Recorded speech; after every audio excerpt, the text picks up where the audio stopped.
ઉંદરને કોઈ નહીં ખાય તો તમારા ઘરનું અનાજ છે, તમારા ગાડલા છે, બધું ઉંદર ખાઈ જશે. એટલે કુદરતે આ પ્રકૃતિનું જે સંચાલન છે, કડીઓ છે, એકબીજાને સંકળાયેલી છે. એટલા માટે આ સાપ જરૂરી છે. અને મારવાનો નહીં, કરડે તો જલ્દીથી દવાખાને પોકવાનું, કોઈ અંધશ્રદ્ધામાં માનવું નહીં. અને આને કિંગ કોબરા કહે છે ને, અને નાગ તમે કહો છો દેશી ભાષામાં. પછી આ શું છે? રીંછ. આ તો ઝાડ પર ચડ્યું છે. શું ઝાડ પર ચડી જાય રીંછ? ચડે? પાક્કું ચડે ને? કેમ ચડે? ઝાડ પર એને ચડવાની જરૂર શું પડે? હા, મધ ખાવા. બીજું શું ખાય છે રીંછ? બીજું શું ખાય? જાંબુ ખાય? જાંબુ. રીંછ કેવું પ્રાણી છે? શાકાહારી છે, માંસાહારી છે કે મિશ્રાહારી? કેમ મિશ્રાહારી? જે કોઈ બોલ્યો સાચું બોલ્યો, સરસ. મિશ્રાહારી ખ્યાલ આવે કો મિશ્રાહારી પેલા કીધું, સાચી વાત છે, પણ કેમ મિશ્રાહારી? કોઈને ખ્યાલ ખરો? મધ તમે ખાવ છો તો મધે ખાય છે. જાંબુ તમે ખાવ છો? ખાય છે. આ માંસે ખાય છે, અને શાકાહારી બીજું બધું જે તમે ખાઓ એ પણ ખાઈ જાય છે. અને ઝાડ પર એ સહેલાઈથી ચડી જાય છે. પછી આ રીંછનું બચ્ચું છે. આ શું છે? કોઈ ઓળખો છો? આ શું છે? આ રાફડો કેમ રીંછ જોડે મૂકે છે? અવાજને સમજવાનું. આ રાફડો છે, આ રીંછ જોડે મૂક્યો કેમ છે? કઈ કારણ હશે ને? રીંછનો પ્રિય ખોરાક શું છે ખબર? ઉધઈ છે. એટલા માટે તમને ખબર પડે કે ઉધઈ એનો પ્રિય ખોરાક છે. એ ઉધઈને પણ ખાય છે. એટલા માટે આ તમને બતાવવા માટે જોડે મૂકે છે. આ શું છે? એક મિનિટ આ બાજુ ધ્યાન આપજો. કઈ છે સાહેબ? પુરિયા સાહેબ, જો આપણા ચૌધરી સાહેબે તમને કીધું કે સાપ કોઈ પણ હોય એને મરાય કે ના મરાય? અચ્છા, ના મરાય. તો કેમ ના મરાય એનું કારણ આપી દઉં.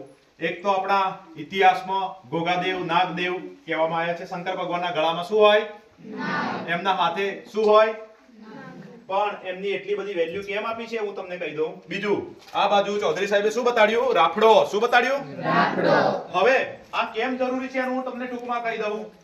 જો આપણે ત્યાં ઉધવ પડતી હોય છે, કીટક પડતી હોય છે, ઈયળો પડતા હોય છે, ઉંદરો પડતા હોય છે, ઉપદ્રવી જીવો પડતા હોય છે, અને આપણે ત્યાં અનાજ બગાડતા હોય છે, અનાજનો બગાડ કરતા હોય છે. એવા ઘણા બધા ઉપદ્રવી પ્રાણીઓ છે, અને એમની પ્રજનન શક્તિ ઘણી બધી છે.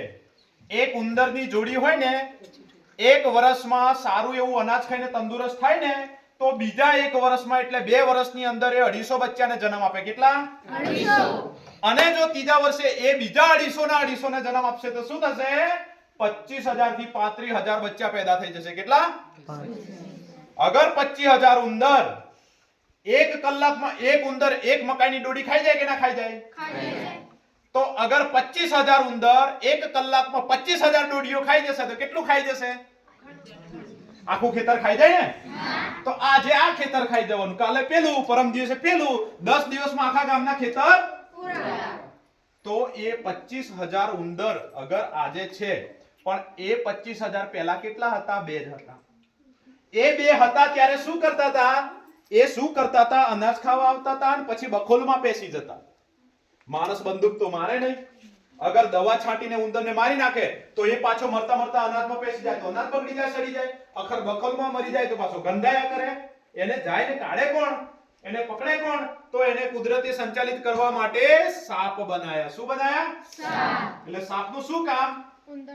આખી રાત. કેટલું? આખી રાત.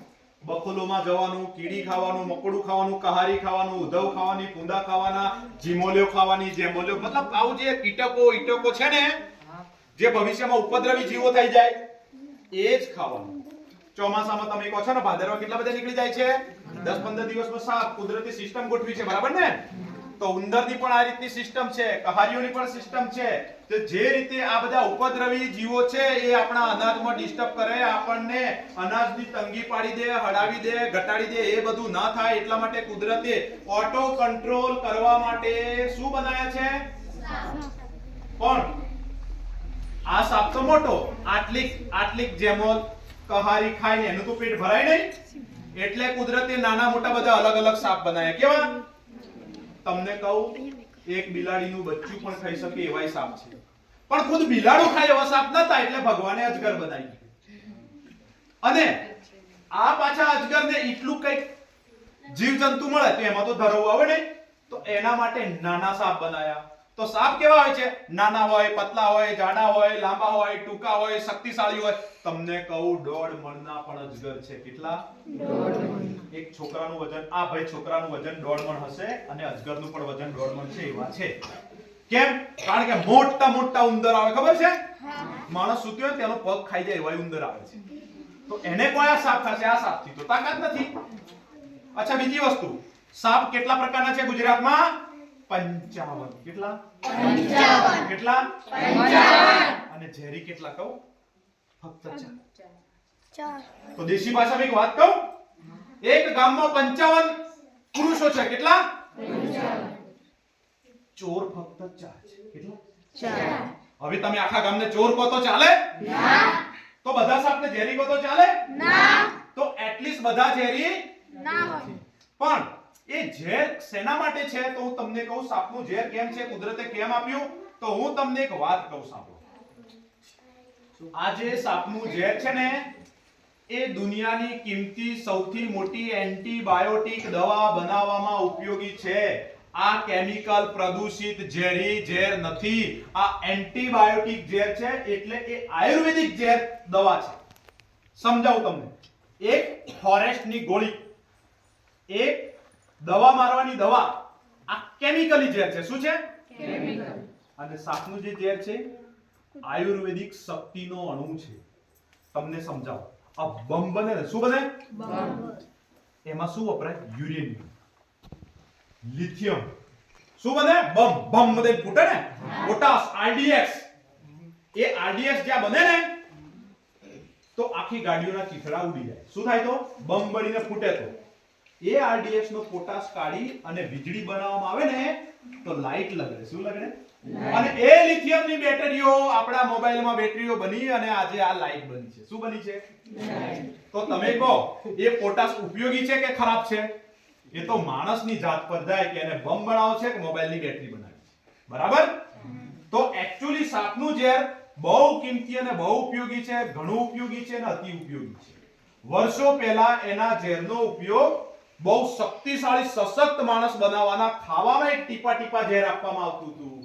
જેમ કે ચંદ્રગુપ્ત મૌર્યને ચાણક્યએ ખાવામાં ટીપું ટીપું ઝેર આપવાની શરૂઆત કરી હતી, જેથી કરી સશક્ત